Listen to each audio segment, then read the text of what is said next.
மஞ்சள் கரிசலாங்கண்ணி வேணும்னு ஒரு நாளைக்கு குறைஞ்சது ஒரு 10 பேராவது கேட்குறீங்க. வாட்ஸ்அப்லேயும் கேட்குறீங்க, கமெண்ட் பாக்ஸ்லேயும் கேட்குறீங்க. மஞ்சள் கரிசலாங்கண்ணி இப்போதைக்கு இவ்வளோ சைஸில் தான் செடி இருக்குதுங்க. மழை அதிகமாக பெய்யறதுனால அதனோட வளர்ச்சி ரொம்ப கம்மியாக இருக்குதுங்க. அதனாலயே தான் நான் வந்து மஞ்சள் கரிசலாங்கண்ணி வந்து நிறுத்தி வச்சுருக்கிறேன். யாருக்குமே கொடுக்காம நிறுத்தி வச்சுருக்கேன். தொடர்ந்து நிறையா பேர் கேட்டுக்கிட்டே இருக்கிறீங்க, மஞ்சள் கரிசலாங்கண்ணி வேணும் வேணும் வேணும்னு கேட்டுக்கிட்டே இருக்கிறதுனால தான் நான் இந்த வீடியோவே போடுறேனே.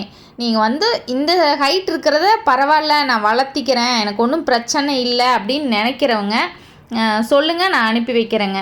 இல்லை இன்னும் கொஞ்ச நாள் ஆகட்டும் அப்படின்னு நினைக்கிறவங்களுக்கும் இது ஒரு பதிலாக இருக்கட்டுங்கிறதுக்காக தான் இந்த வீடியோ. ஏன்னு கேட்டிங்கன்னா, இன்னும் கொஞ்சம் ஹைட் வந்துட்டால் கொடுக்கும்போது உங்களுக்கு ஒரு திருப்தியாக இருக்கும், எனக்கு ஒரு திருப்தியாக இருக்கும். அந்த ஒரு காரணத்துக்காக தான் வந்து நான் மஞ்சள் கரிசலாங்கண்ணி வந்து இப்போ இல்லைங்க, இன்னும் 1 வாரம் ஆகட்டும், 10 நாள் ஆகட்டும் அப்படின்னு சொல்கிறதுக்கு காரணமே வந்து இந்த காரணம்தான்.